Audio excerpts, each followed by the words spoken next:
This evening at 6:03. My name is Commissioner Hanson. I'm the chair of the Planning Commission, the current chair. Commissioner Mitchell was going to offer the invocation for us. I'll go ahead and do that this evening, followed by joining the Pledge of Allegiance by Commissioner Bullock will lead us in that. So at this time, I'll offer the invocation for the meeting.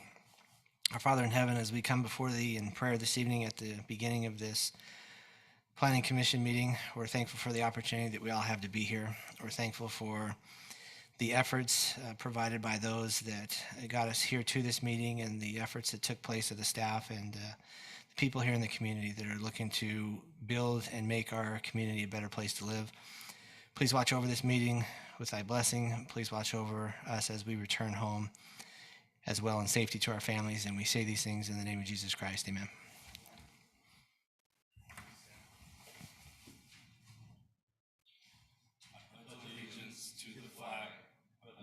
States of America, and to the republic for which it stands, one nation, under God, indivisible, with liberty and justice for all.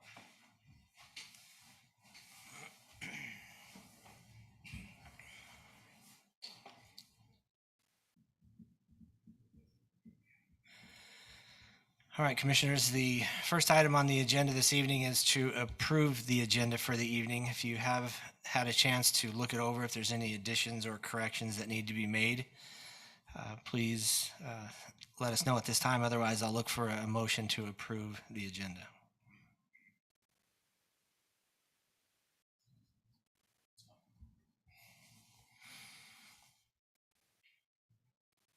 This is Commissioner Bullock. I make a motion we approve the agenda. This is Commissioner Tupou. I second that. All right, I've got a first and a second to approve the agenda. All in favor? Aye. Any opposed? The agenda is set for this evening as is. Item number 2, I look for an approval of the minutes from our previous meeting of March 16th, 2022. I will abstain from that. I was not here. If any of you have any questions or things that need to be added at this time, please let us know. Or I'll look for a motion to approve those minutes as well. This is Commissioner Tupou. I make a motion to approve the minutes from March 16, 2022.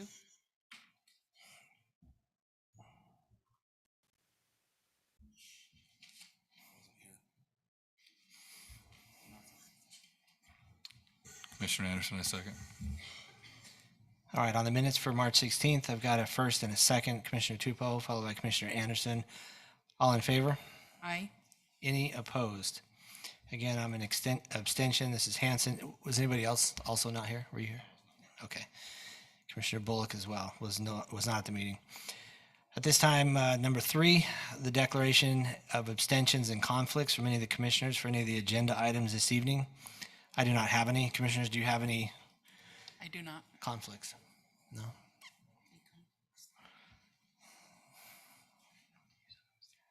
All right. Item number 3, taken care of. Item number 4, this item, it's my understanding at the last meeting it was tabled, and it has been requested by the applicant to be tabled again for this meeting. And so I will look for a motion to table this item for the second time. It's my understanding through Drew as well that this is the last time that this item can be tabled. We cannot table something 3 times, but we need to have a motion to table this for the second time. Drew, maybe just thinking for the, sorry, the date that we table it to, do you have any insight as to when? So 2 more weeks, or if you want to catch all and make it a little more than that, I don't know that you can fix a third table. I mean, it's either going to come back or it's not, but just keep that in mind. With the information that the staff has as a reason that they're tabling it, is it something that reasonably we can expect them to have in 2 weeks without them giving us any information on that? Well, I would think because they thought they'd be ready this week, we just need a little more time. So that's why I'm just saying I'd just soon go with the 2 weeks, 2 weeks? And be what it is, because it should have been done this time. So If 2 weeks comes up and they're not ready, what happens? Do they have to reapply? yeah, And that's the whole process, right? So they'll start from scratch? Well, just the application. Yeah. I mean, they should have everything in place, all our review will be done, and so we can just get it, but they'll have to reapply on an application. So Right. Commissioners, are you comfortable just tabling for the 2 weeks, or is there any reason we need to look at that being any longer? Do you have any clue if our meeting in 2 weeks will be, how busy it will be? it's not that loaded.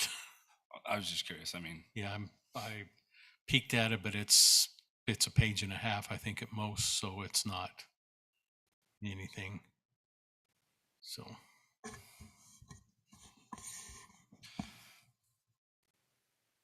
oh, I say we do it in 2 weeks. Let's shoot for 2 weeks, and I look for a motion to table that for, do we have the date on that? April 20th. April 20th. 20. Yeah, it's 14 days from today, so 6 and 14. This is Commissioner Bullock. I make a motion we table item 4A, Finley Farms, to April 20th. Commissioner Anderson, I second. Okay, I have got a motion by Commissioner Bullock. I've got a second by Commissioner Anderson. All in favor? Aye. Aye. Any opposed? Okay, that item is tabled till April 20th, the next meeting. We'll move on to item number 5A.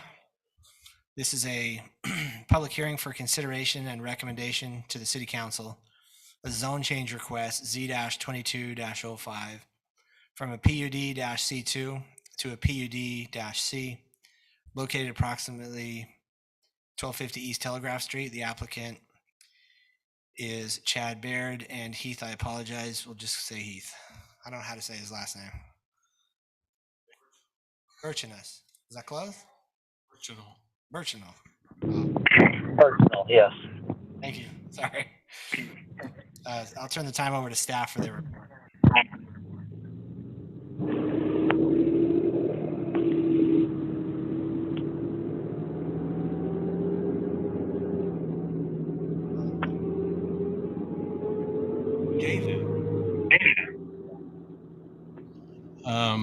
Thanks. The applicant as stated is requesting. Let me make sure my mute is. Yeah, I'm unmute. Okay. But I'm wondering if it's like branding. Is that their jingle for their It might be. proposed use? Take it. Yeah. The applicant's requesting approval of the zone change of approximately 2.04 acres. The property as stated is located on Telegraph Street, approximately 1250 East.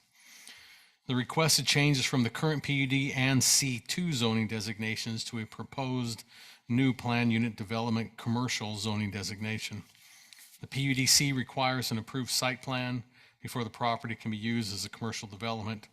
The applicant is proposing a 25,000 square foot building with one unit having 10,000 square feet for a CrossFit business and the other unit of 15,000 square feet for a graphic design business. You can kind of see, oh, there we go, the elevations are on, but I'll bring up the floor plan area just while we're going here. So the proposed has sufficient parking stalls as required by the zoning regulations. The building exterior finishes are well designed. They kind of gave some pictures. I'm gonna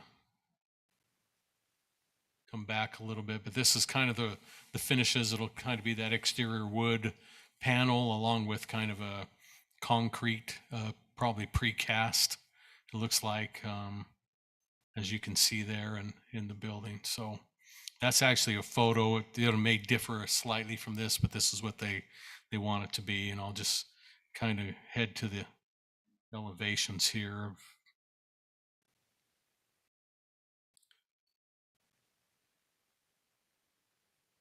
So this is it in their proposal there at the front, the sides, and the rear.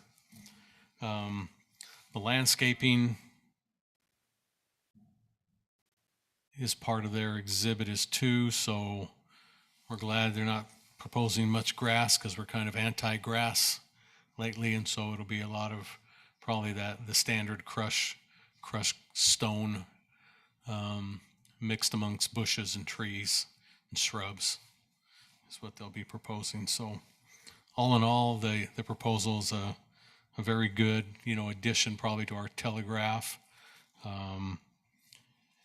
Staff has reviewed all the exhibits, finds it conforms to the PUD, and again would be a good addition to the area and to town. So with that, staff would just like to say they're supportive of the project at this location. Therefore, staff would like to recommend that the Planning Commission recommend approval of Z-22-05 for the zone change request from PUD and C2 zoning to the proposed PUD commercial designation, and that would be on to the City Council and subject to the findings and the 10 conditions that staff put on this particular proposal. So I'll be glad to answer any questions you have for me before you open it up for your public hearing. Thanks, Drew. Commissioners, any comments or questions for staff at this time? This is Commissioner Hanson. Drew, the only question I had when I saw the project was, is there specific reasons why Ridgepoint Drive is not used for an access point? It's a private drive is the main reason. Okay.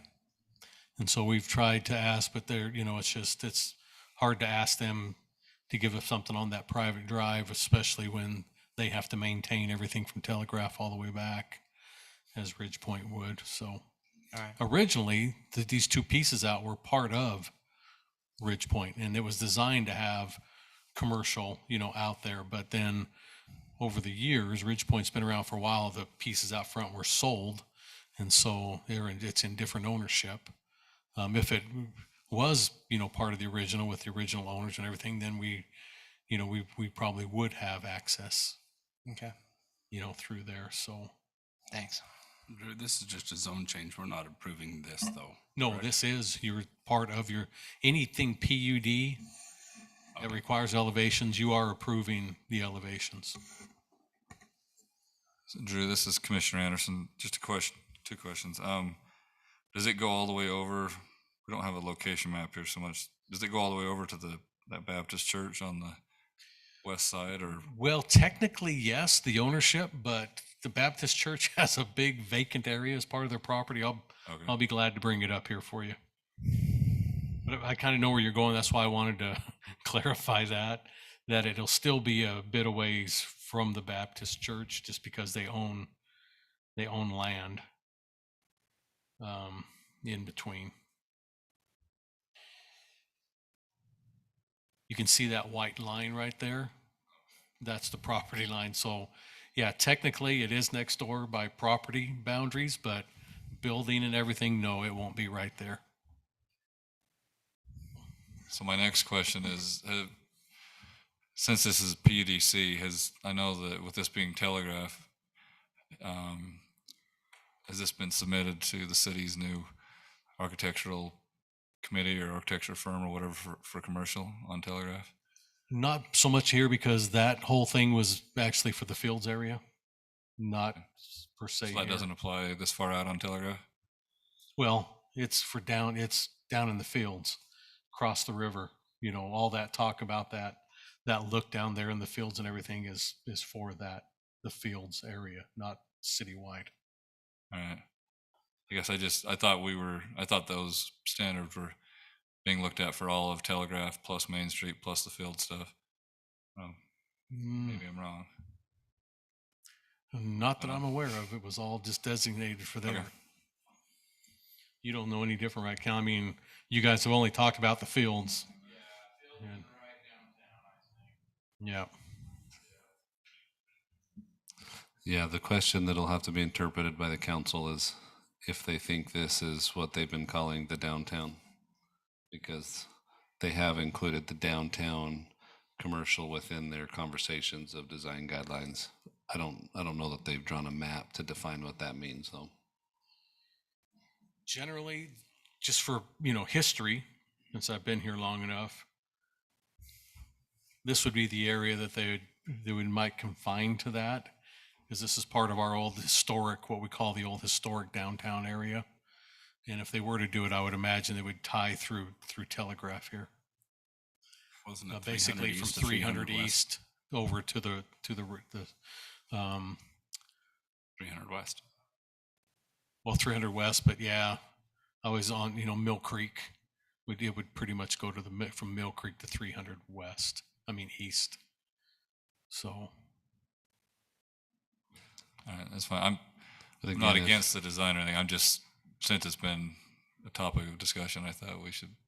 So if there's that 2-acre commercial piece that's for sale along Telegraph, just east of Walmart. It's 2 houses, so west of Star, east of Walmart.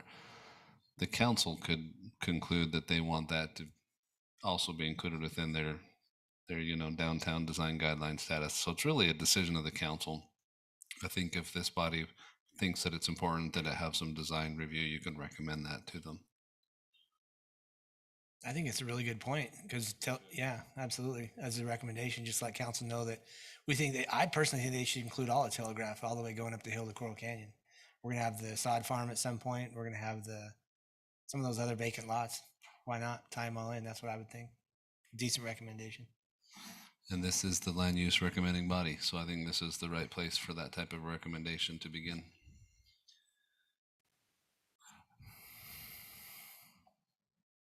What do you guys think? Commissioners, agree, disagree? Is that something, Dad, that is it just noted in the minutes and there's a council member here that can pass that along for us? Correct. Okay. Yeah, I'm of the same mindset. I'm not against the design. I think it looks like nice design, but I think that this has been a really big push with city council, and I think that they should look at it, with all their commercial on Telegraph, and at least have it in their mind, big picture wise, for what they're trying to accomplish there. Yeah, expand it out. Yeah, I like the design of the building as well. I think it'd look good. Okay, this is a public hearing. I'll go ahead and open the public comment section at this time for anybody in the chamber that would like to make a comment on this particular item. Please come to the microphone and do so at this time. Please remember to state your name for the record so we can get it on the recording. Thank you. My name is Barbara Davis, and I'm a resident at Ridgepoint. 5 years ago, I purchased a house that has a view of Pine Valley Mountain, both from my kitchen and my living room. And I'm concerned about the elevation, the height of this building. In spite of the fact that it'll be attractive, it might likely take away those views for me. And so I'm confused by the word mezzanine. This looks like it's 2 stories, but might end up being 3 stories, like the building east of it, which blocks my sunrise. And so I have 5 questions. One is the height of the building. One is the lighting in the parking area. One is whether or not we can restrict it to business hours, how noisy CrossFit is, and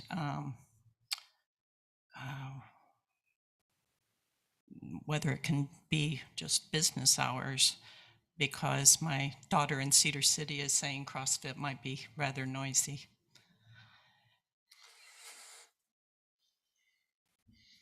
My neighbor is asking if it could be flipped so that she would be looking over cars instead of having her view blocked.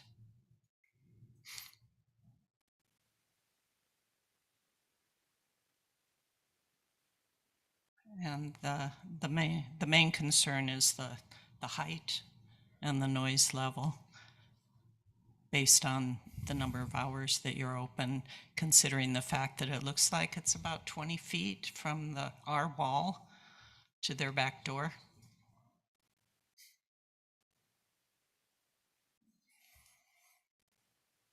We want the community to be a better place to live, but we want it to be a better place to live for all of us.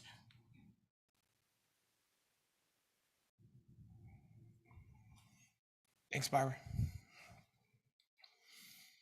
Are there any others that would like to make a comment on this item? I'll look for a motion to close the public hearing.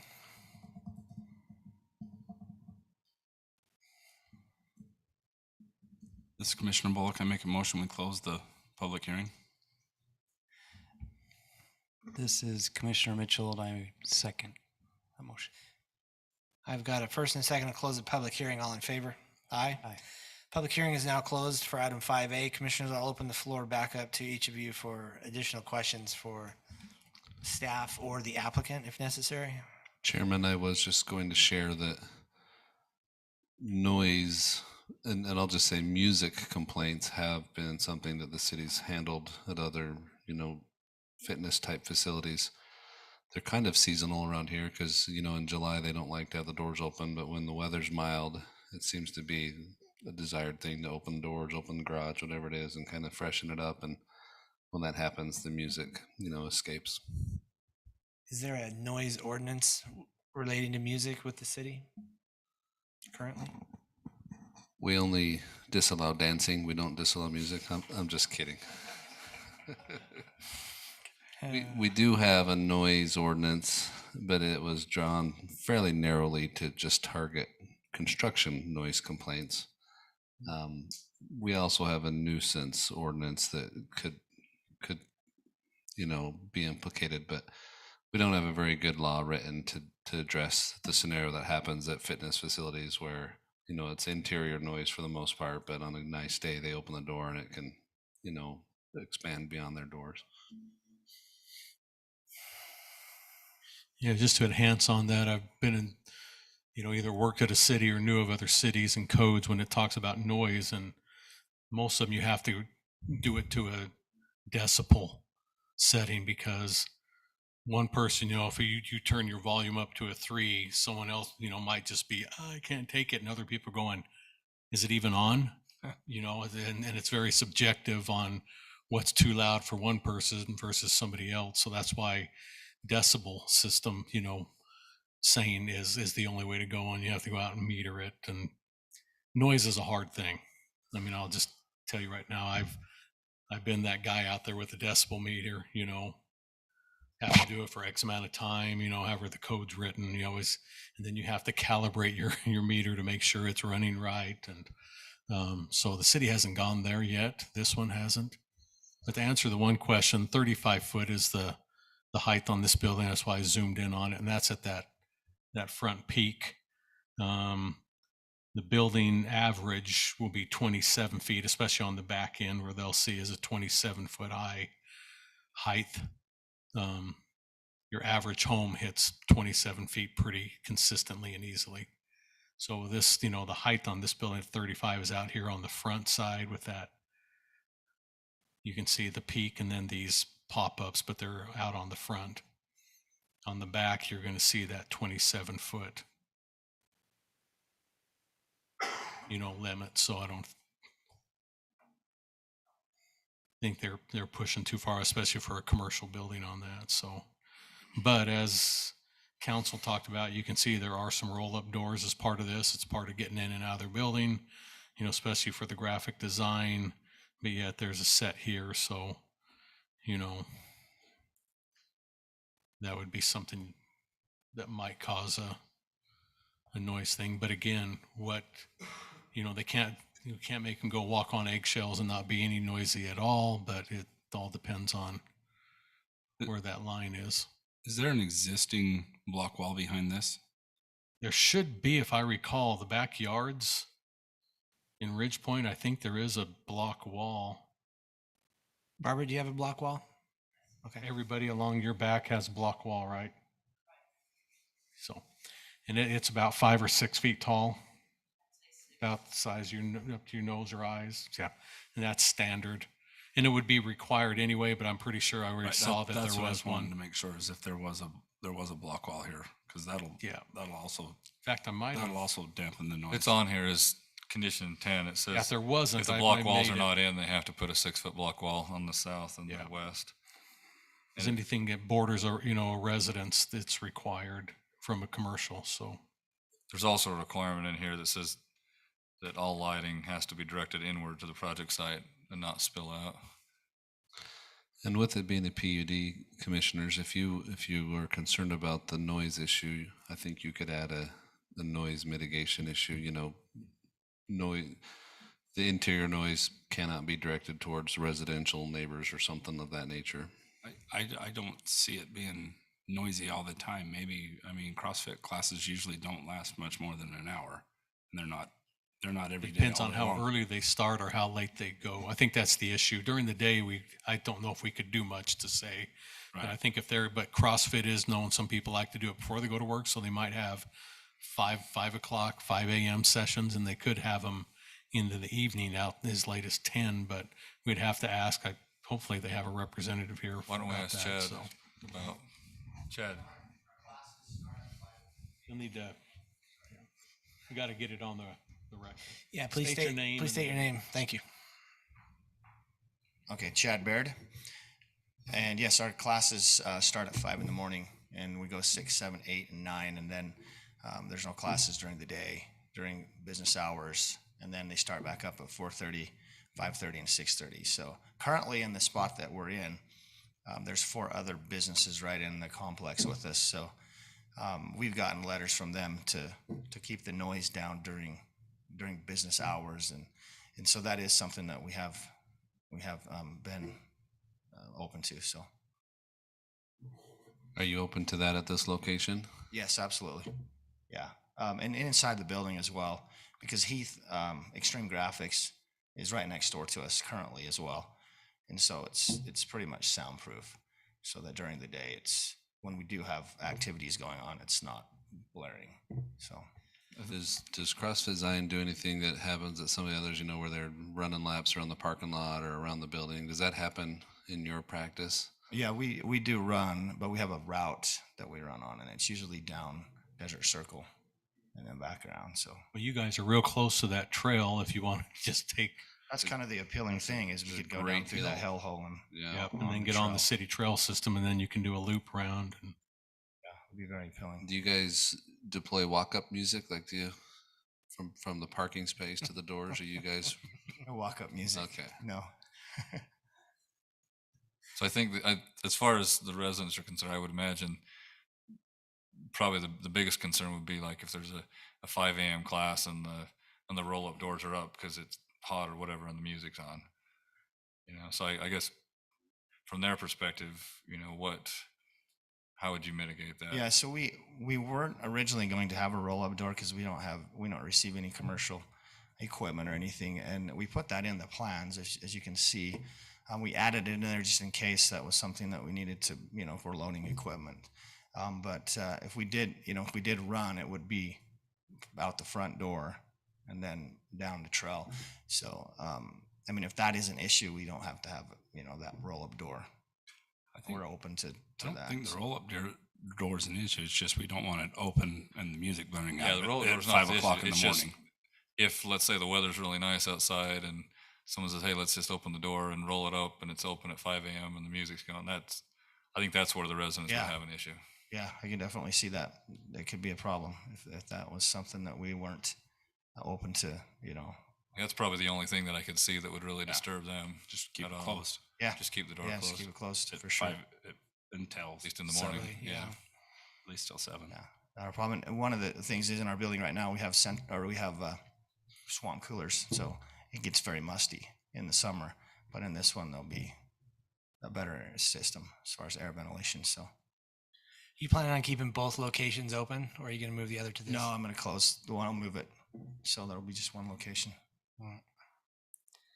Did you say your hours were going to start at 5 in the morning and you're done by noon?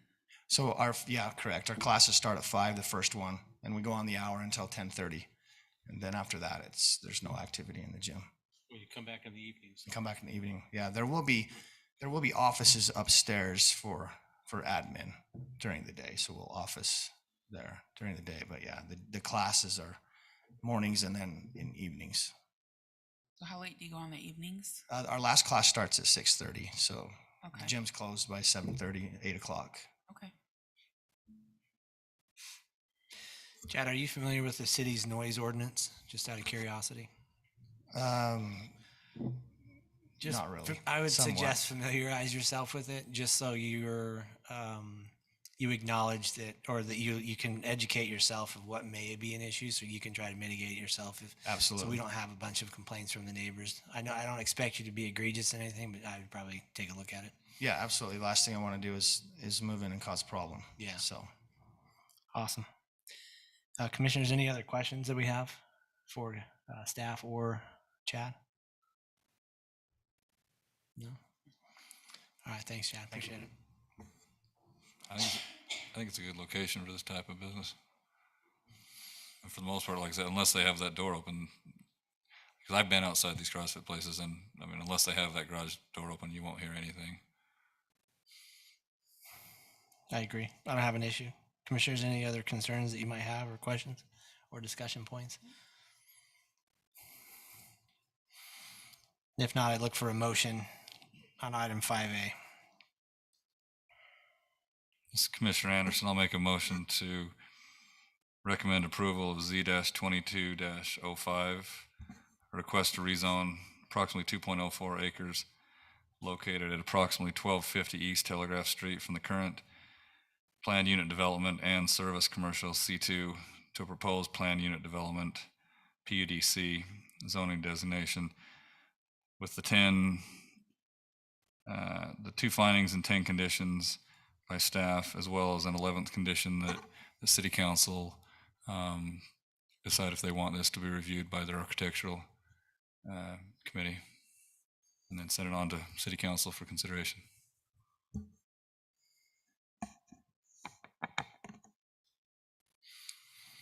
This is Commissioner Bullock. I'll second. I have a motion by Commissioner Anderson. I have a second by Commissioner Bullock. Individual voting, Commissioner Bullock. Aye. Anderson. Aye. Tupou. Aye. Mitchell. Aye. I'm Hanson. I'm an aye as well. We will send this to City Council with our recommendation for approval. Drew, can you tell me what date this will go to City Council? Is it 2 weeks? 27th of May? April. April? Yeah, April 3 27th. weeks, 3 weeks from tonight. Okay. April 27th. At that time, is there a public hearing at City Council or no? There is a public hearing at City Council. Perfect. For those in the audience that wanted to come to have their voice heard to the City Council as well, you could come to that meeting and have some time to speak also. Again, that's April 27th. What time does that start? 6 o'clock? 6 At 6 o'clock. Item number 5A is completed. Item number 6A. This is a discussion item from our staff to propose interior accessory dwelling units from our staff, and I'll turn the time over to Drew.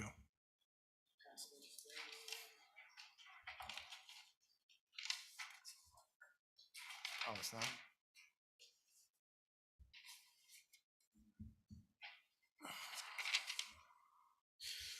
Sorry about not having this stuff in your packet. I just wanted to get this kind of going. I need to get this ordinance moving, at least get it on the docket moving forward. So just to give you a brief history. Last year, not so much this year, but last year's Senate circus, House and Senate circus, that's what I call it now. I don't care if I'm on record as saying that, because anyway, a bill was passed in 2021 that our state legislators made it possible for every property in the state of Utah can have an interior accessory dwelling unit to kind of help in the affordable, attainable housing problem we have in the state of Utah. So took it upon themselves, House Bill 82, and it turned everything in there. Now, they also said that, cities, we will let them regulate a few things of that, but they have to write an ordinance, because they said what we can do and we can't do, but to be able to even follow those, you have to adopt an ordinance. That part they didn't get out there as much as I thought they probably should have, or else I would have took care of this probably 8, 9, 10 months ago. But I was at a conference 2 weeks ago and we talked about these particular things, and I thought, well, doggone it, we better jump on one pretty quick. Just so that we can put some regulations so it's just not a free-for-all. And so that's what's before you tonight. I'm just giving you the highlights And then I'll come back to you. We're going to get it advertised, and we'll get it up in an ordinance form. Just so you know, we already have a detached accessory dwelling units ordinance in the city. This one will be for an interior accessory dwelling unit. So I'm just going to hit the highlights as part of this paper, and we'll kind of go through them. So state laws started to call them internal, external. Before the state started to regulate this, the cities always called them attached or detached. Yeah. Same thing. Internal is attached, external is detached. But I do like the way they wrote this because, and I'll get into that here in a second. This is one of the things I'm glad that they had a little bit of wisdom in. And we'll talk about that here in just a second. So they basically refer to them as IADUs for internal accessory dwelling units. So by definition, what they say, so an internal accessory dwelling unit means an accessory dwelling unit created, and here's the points, within a primary dwelling, so you have to have your existing home, within, this is the part I love, within the footprint of the primary dwelling described in section, the one we just talked about, at the time the internal accessory dwelling unit is created. And thirdly, for the purpose of offering long-term rental of 30 consecutive days or longer. So the footprint means that if I own a house, I can't come get a building permit to add on a unit, even though it'll look like the primary structure. It has to be, if you're going to do it, it has to be something internally. I think most of the time, because we're in Utah, it's a state of basements that are notorious, especially, again, you got to think about where the laws are written. They're up north mostly, and almost every house has a basement up in, the main counties from Logan all the way down to Provo. Almost every house has a basement, it seems like. So this is kind of created that way. So, or if I had a garage or a 3-car garage that I don't need the 3 cars anymore, I could take that, 3rd car one, turn it into an apartment, basically, because it's not changing the footprint of the building. So it has to fit within, if I came in to do it now, we'd have to go out there and say, okay, your footprint is this, you can do it somewhere inside.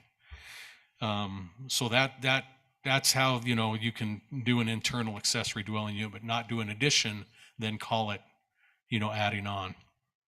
Except I know what's going to happen is I'm going to get someone who's going to come do an addition, just say, I'm doing an addition, and then after they get their C of O, they're going to come back and say, oh, I'm going to do an internal, we didn't think about it before, but I'm going to turn, this would be perfect for one of these. I don't know what we're going to do in that case. So we'll have to think about that and maybe get some, if it happens. But I can see it happening. But anyway, right now, it would have to be part of the existing home. Okay. Now, the primary dwelling means a single-family dwelling that is attached and is occupied by the primary residence of the owner of record. So if I'm going to do one of these, I can't be a second home that I live up north, have a home here, then do that, because then you're in it. They can't do that. It has to be your primary residence. You live there, then you can do an internal accessory. Ask questions anytime you.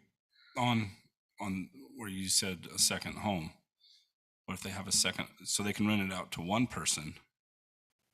Is this saying that they're not going to be able to rent it out as a second home? So if they say you have 2 homes, if I had a second home that I wanted to rent out, you can rent it out. You can rent it, but it has to be long term. Over 30 days. It can't be a short term rental, but you can rent it out to one person if it's a full home. But you can't then rent it out and then make an internal accessory dwelling and have 2 rentals in it. That's what I was wanting to make sure that. Yeah. It wasn't So there would getting only rid be of one that. rental available in it, and the other part. Now, they did talk about, say, I had a basement that's 800 square feet, but my home's 2,000 square feet. It's all interior. I can create an internal accessory dwelling unit and live in the 800 square foot and rent out the 2,000 square feet. They don't determine which is which. They just say, and there is no square footage limit. Okay. That's what the accessory. There is no square footage limit in this. So if I have a 1,200 square foot basement somehow in only an 800 square foot house, which you could, because your garage, it could go underneath your garage, and you've seen that, but you could still turn that and make your accessory dwelling unit bigger than your home.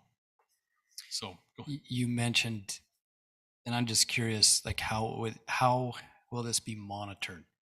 Like We'll get into that Okay. here as we go now, forward. 'cause There, I'm just thinking it- exterior, it's easily seen and sometimes, but never and had we the can thought of create what our own happens ordinance in inside. a way. We just can't cross over what the state says we can't,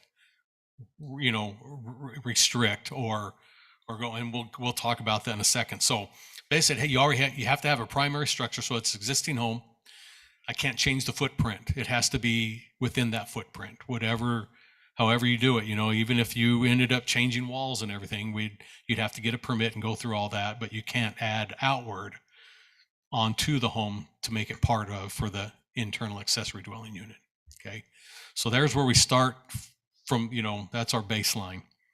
So IDUs are permitted, and this is what they said, in any residential zone area. This is from Idaho to Arizona, Colorado to Nevada. It's anywhere in the state of Utah. Any residentially zoned property can have an interior dwelling unit to them. So now the municipality may not establish any restrictions or requirements for the construction or use of one, and again, you're limited to one unit.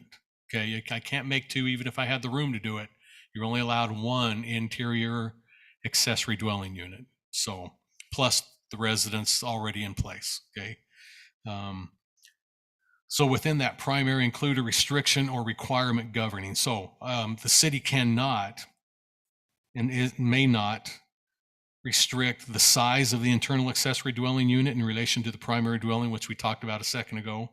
We cannot restrict the total lot size, but it's kind of funny that they said this because you'll see here in a minute, they went and restricted the lot size or what could be, okay, a little bit later, but we'll get into that, or street frontage. So in other words, if I come and say, you know what, I know most of my lots in here are, the street frontages because the zoning or minimum would say they had to be 80 feet, okay? The city can't come back and say, well, for you to have an interior accessory dwelling unit, your street frontage has to be 90 feet minimum. Because the city could go and get real wise and start going, okay, I'm going to go 10 feet above all of my zones and say you're straight. Now, some houses will have that, but most of them won't. So we can't go back and change that on street frontage. Now if they had an illegal one that was under, I think my city, we might be able to, and I'll have to get with Council Segmiller on that. And we'll see, maybe talk to the state. If someone has a non-conforming thing, do we have to let them then go because of, certain things? But we'll look into that. But I'm not going to worry about that right now. So there's the things we cannot limit. We can't say, like in my detached accessory dwelling units, we say you have to have a lot of 10,000 square feet or more, which if you're having a detached one up to 700, it fits better in a 10,000 square foot lot versus a 6,000 or something. So we can't limit the size of the lot, but so that's the things we cannot do.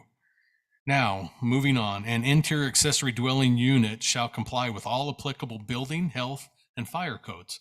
So someone, if they have a home that doesn't meet the code and they want to do one, they're going to have to bring their home up to code, and that's just, it should be anyway.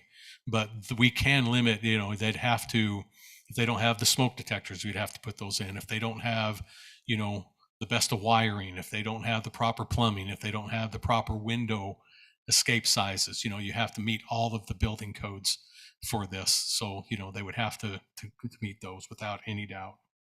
For the Now- existing home or just for the addition? Because Because that could get real tricky. If it's that could get existing real home. tricky, and we'll have to, again, a lot of times when they write the laws, they're focused Right. to get it done, but then we find out all the problems afterwards, and then they have to come back and Yeah, make amendments. That could So be a big can of worms. it could. There is something about ingress and egress, but we'll look into that when we do our code. Okay, but I didn't put that in here. It wasn't worth, for tonight. They did make part of the ingress, and I'll have to go back and read what it says. Exactly. I know for the new part, it would definitely, I would think, have to, but the old part, it may not, but we'll look into that. Can't we just make our code that it has to be both units? Or is there a reason we Well, wouldn't if want you- it? Well, if both the state, units, if the after. state says we can't, then we can't, but we'll look into that, because sometimes when you're making a change, always how the law looked at anything with zoning or anything like that, you can be you have a grandfather, whatever, a legal non-conforming use, but if you then want to, make a change, then you have to bring everything else up to whatever the standards are at the time. So we'll get that verified before. That won't be that hard to dig into that. So, but we'll take care of that one. Now, the municipality may, there's the things we can do. Okay, and this is why we need to get our code in, because we're allowed to do this. And if we don't, then we can't enforce this. You know, the state allowed us, but if we don't put a code in place, that's why I want to get this thing in and done.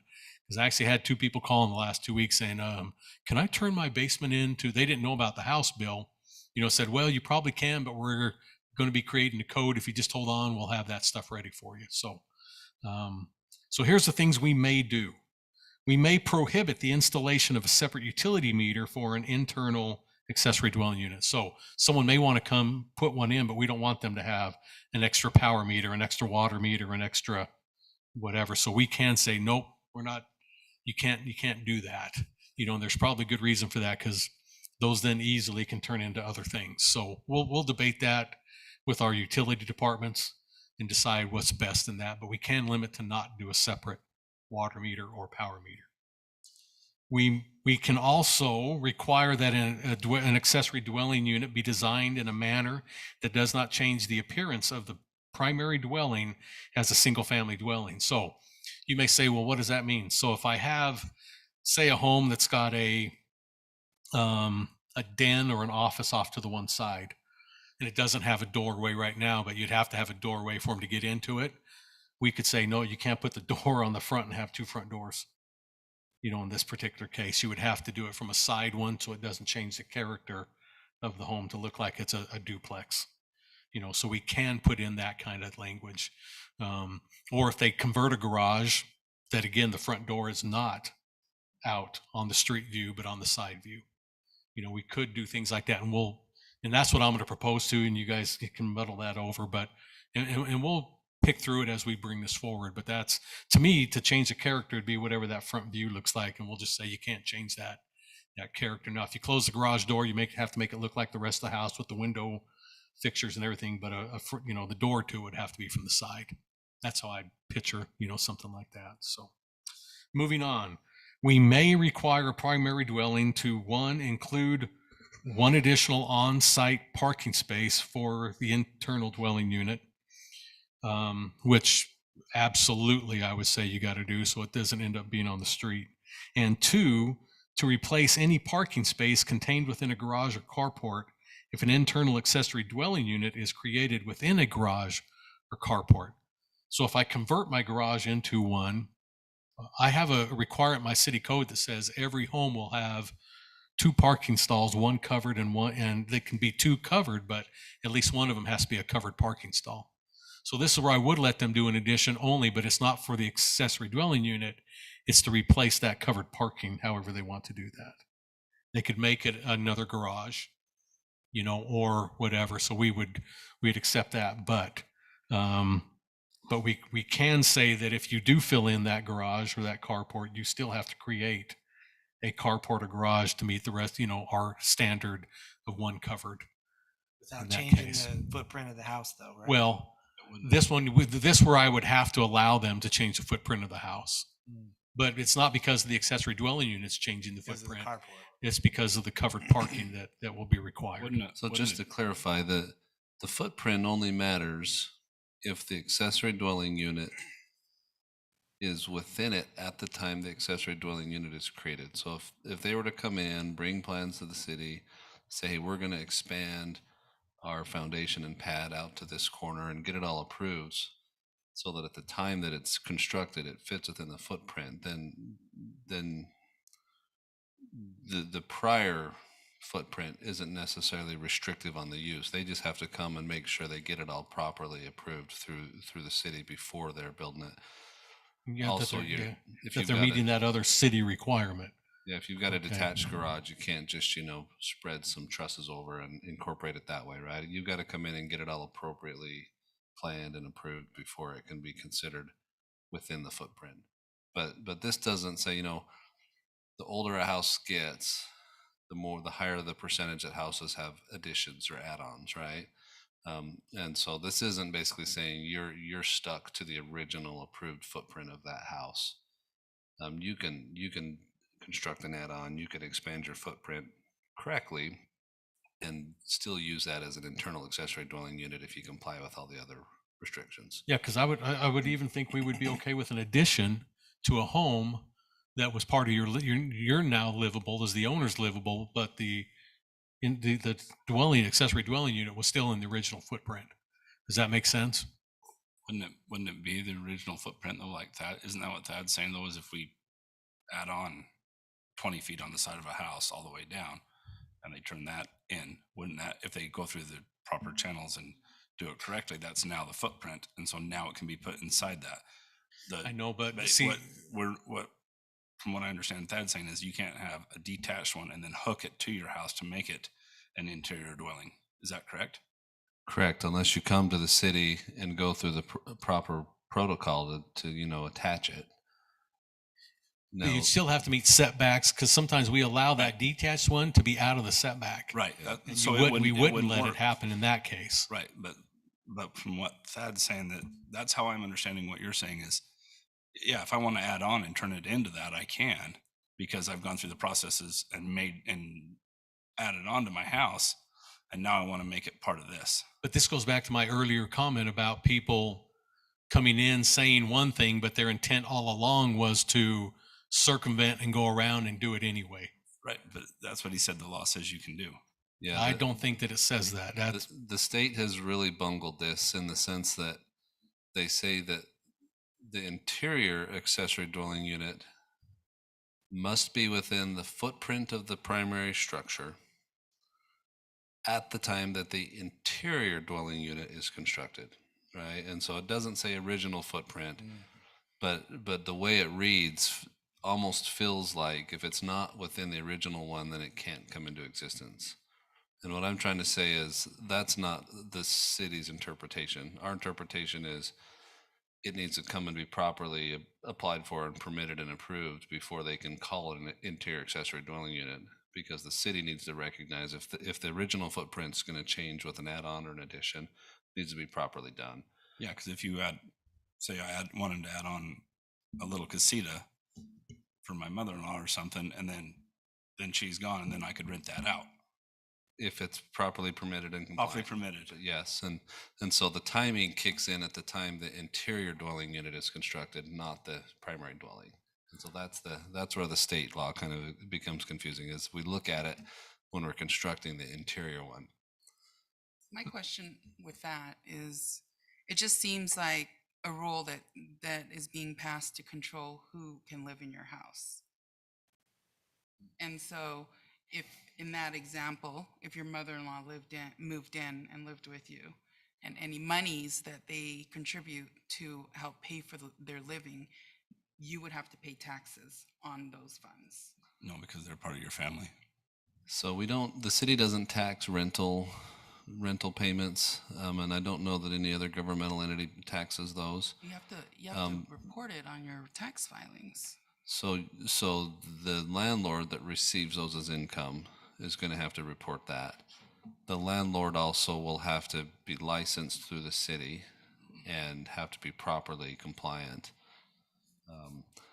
If it's a mother-in-law, there's room within the definition of family. Sometimes it can include mother-in-law. The state stays really, and all government levels try to stay away from telling you who can live there and who can't. And in laws like this, it's never expressly written, but it's always there that we assume that people are going to be pretty good judges about who they let live within their house, right? And so there's not a lot of language about who can be there, but there's a lot of areas we can restrict. The state law is very clear that 30 days or less we can prohibit entirely, so that it's not short-term type rentals, right? That's what I like, is that it's not renting out your basement as an Airbnb. Yep. This is Commissioner Anders. What I think we need to be careful of is that we don't make it like really unclear and muddy by how we word this. But again, the state law by including the whole thing about the footprint just makes it hard to understand and hard to interpret. I mean, it's more a matter of, the real meat of this whole issue are you got three opposing issues. On one side, people are, policymakers are trying to find a way to make housing more affordable for some people that can't find a place to live, et cetera, or help people, make their payments. And so there's that camp that says, well, we can make, accessory dwelling units, people can rent out their basement or the way this is written, it makes it easier to do a second floor addition or a basement. But the idea being, an accessory dwelling unit, but you also run the risk of degrading your zoning by doing that. Then you got the second camp, which is people that want a nightly rental it. And that's where you control that with your zoning, say nightly rental is not allowed. But then the third thing is that most of the people buying now, we have got intergenerational issues where they've got, parents or kids or somebody that have to live in the home. But you're right, at some point, then that dynamic will shift and those people will then need to probably rent that out to be able to continue to make the mortgage payments or whatever. And I'm building a unit like this right now for a client that the husband just got Parkinson's, is now in a wheelchair. They can't afford the nursing home. And so I'm building an addition for them where the live-in nurse is going to live there to take care of him, and the cost of the addition was a fraction of the cost of the nursing home expenses. But at some point when he's gone, then they're going to have, his addition that they won't, the wife won't be able to afford unless she rents it out. So at some point it's going to become, a rental issue. So we just got to be careful how we word it so we don't make it too muddy, but we also don't encourage. There's some towns where they've got people putting little teeny cabins in their backyard and, renting them out or whatever. We don't want that, but we also don't want to make it to where people can't, supplement their payments or whatever by letting their mother-in-law or kids or whoever, live in a. So to me, this is attempting to deal with what I'll call the university town problem, where an institution shows up and then every house around it wants to rent out the basement. The city of Provo and a lot of others have embraced that and adjusted the zoning so that those landowners can, but they require parking spaces, they require separate addressing and all of those things. This is state law that's basically saying a city can't prohibit that. Although there is a section in here that says if you have a university of 10,000 or more students, I didn't you can include prohibit that. it, right? Yeah. We didn't put it here because we don't have that challenge, but even this law kind of allowed some universities to opt themselves, some cities that are largely just a university town, to opt out of this if they don't want it. And so I think that's the concept. In our area, there's going to be kind of the tourist element to it, but the state is very explicit that allows us to remove these from any sort of short-term, like hotel type rentals. And so we'll still be able to craft an ordinance that, allows somebody to build an internal unit, rent it out as long as it's longer term and complies with our restrictions. And so It does allow us to do a deed restriction, so to speak, that we will record on every single one of them. That just says, and we can state certain things, and these will not be used for short-term rental. These will, and we'll just state this property is being granted an internal accessory dwelling unit, based so we'll have these bullet points that'll have to then be recorded. So if they do start to use it illegally and say, "What, you guys went and recorded this, you can't do that," and it'll be easy to stand in front of a judge and, you can't plead ignorance when it's you're the one who went down and recorded it on your property. So that's what I love about that we can, have that a recorded deed on that. So I do have a question about that for you, Drew, because I have a house right now that I'm building and we don't have an accessory dwelling unit in it, like not at all. But I have one bedroom that we have a patio door just opening onto a little courtyard, to go out and sit on a bench and eat your breakfast or whatever. But because it had an additional door on it besides the entry door, we had to go and file the deed restriction saying that we won't use it for nightly rental, even though there's not. It's obvious there's no interior accessory. It's stuff like that where we have these unintended, issues. I just think we need to be careful how we craft it, because that was silly because there was no accessory dwelling unit in the entire house. There was just a door on the, on this in one our bedroom. city, Yeah, I just barely did the permit on it. well, I'll talk about that later because that's not. But again, It's gotta be that's more my to it point is than- we got to be careful how we word things so you don't get Yeah. weird little nuances. Another interesting Takes more than a restriction- door, but anyway, yeah. Another interesting restriction in the state law that, again, we aren't required to adopt, but we probably will adopt this one, is that we can prohibit interior accessory dwelling units if the lot is 6,000 feet or smaller. So if it's a real small lot, we can just outlaw those across the board. And it makes sense. It's hard to replace parking in those type of locations. Those type of developments are already pretty busy with parking anyway. And so we intend to bring you what we think is a reasonable law for this city. But we have to bring something so that we aren't in a situation where people are requesting an interior accessory dwelling units and we don't have any of the restrictions adopted.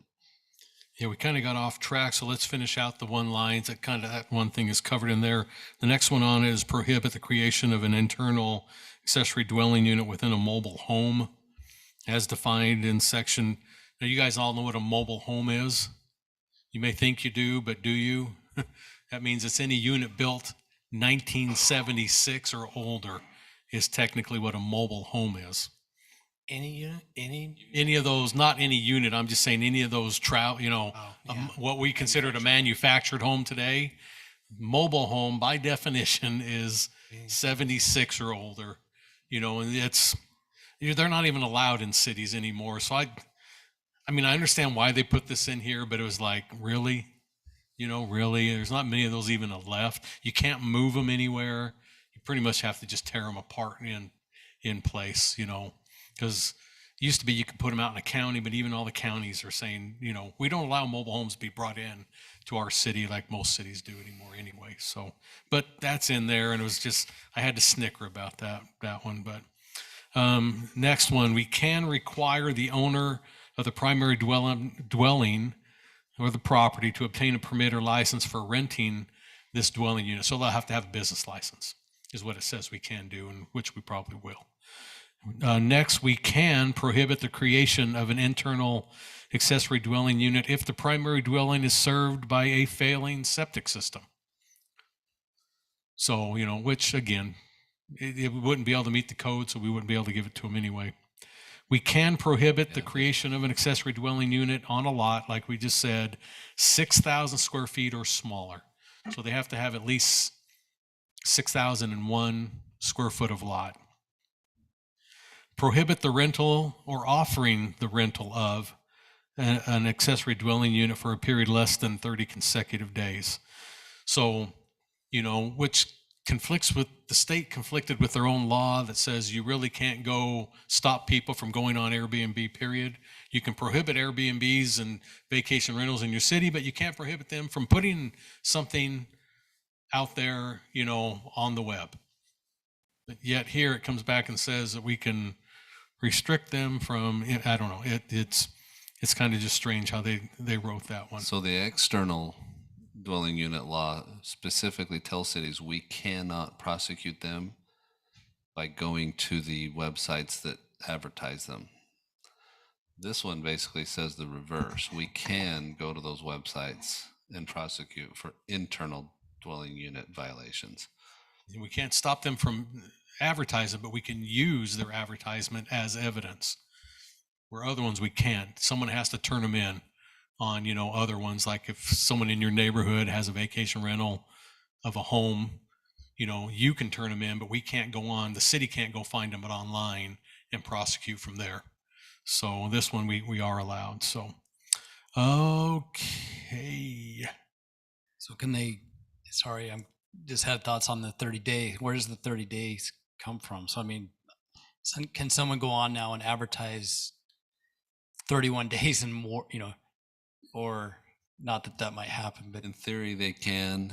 I'm just thinking like the Ironmen that come to train, they'll come and spend. In theory, if the rental period is for 31 days or more, it's outside of the window here. We have more concern if it's, hey, we're going to sell you a 35-day rental and then acknowledge you're moving out at day 5. that's what I was thinking right there. That's the bigger problem we have. For a lot of people fraud this, what I call, and I'm going to use the word, I don't mind throwing it, it's frauding the system. So they'll say, well, it's all the contracts I did with all my people coming in. I said, yeah, but you signed 7 of those in 1 month. So in other words, 6 people you frauded because you went into contracts with the first guy who signed the 30 days. Every single one of those afterwards, you're frauding those people. That means you're frauding the system. Because that's sometimes what they'll try to use is they'll say, well, I can't stop them from leaving early. I said, well, you expected them all to leave early because you had 7 contracts for this month. You know, What if you had one though? What if you had a 35-day contract and you just did that once every 35 days? that's fine because I can't. That's That's fine. what we consider long-term rental. They stay a week. You had to draw the line somewhere in the sand when it comes to those, and we did it by a month thing. Some of them use 28 days because February, you know, because usually people sign a contract for 3 months or 6 months or 12 months. So a lot of them will even say 28 days because February is the shortest month because it's by month. But I like that they went 30, you know, in this particular case. So next thing is we can prohibit a dwelling unit locate in a dwelling that is not occupied by the owner.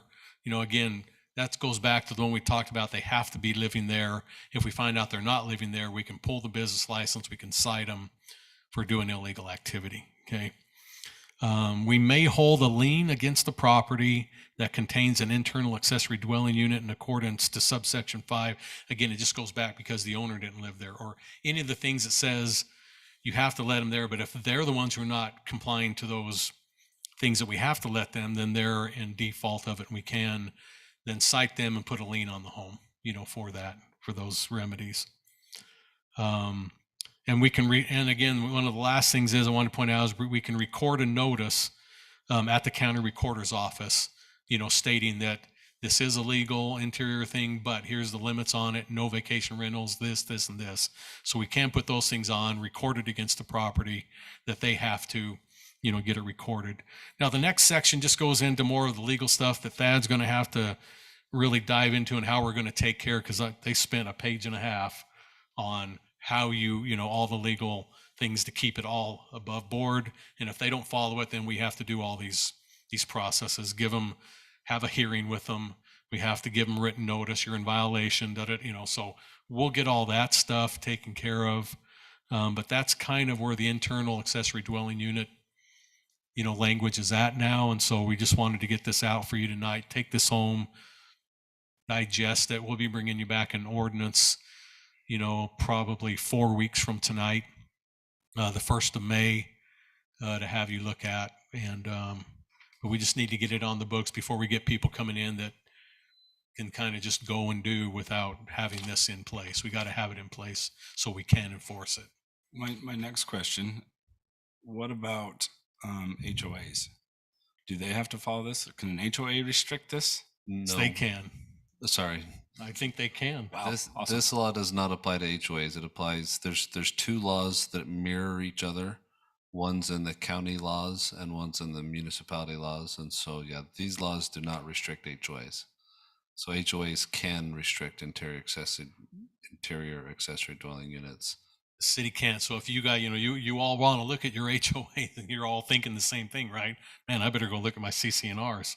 I look at mine. You know, because if you don't, I know that some of them do. Been A through lot that. of them actually already have this in place.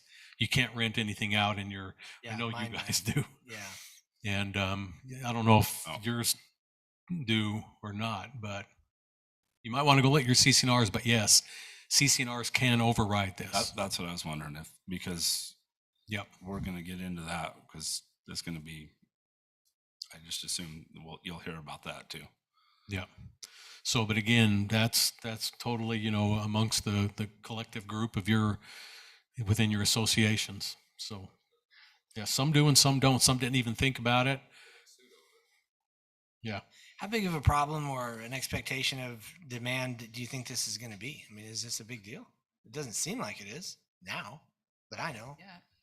But I'm telling you right now, with There's all some the stuff in interest it. rates starting to do this, it's going to stay. I think it's going to become a big deal. Yeah, you're starting to see it You have as too a many builder. visitors. You're starting to see a lot of homeowners come and say, Asking "Hey, for this what can I extra. do to my house?" And Yep. or when they're designing a new home, they're worried about, okay, where's so and so going to live? They can't afford to buy a house, so you're going to see it. I think your timing is deal. I think that where the energy will be that'll run into our law is the short-term rental stuff, because there's so much energy in that, and so my guess is a lot of the folks that are wanting to expand are thinking, I can make a buck, and they're going to have to recognize, no, that they can't on these. The only way you can short-term rent in this state, in this city, is on an external unit that complies with the city's law on that. But the internal, they just can't.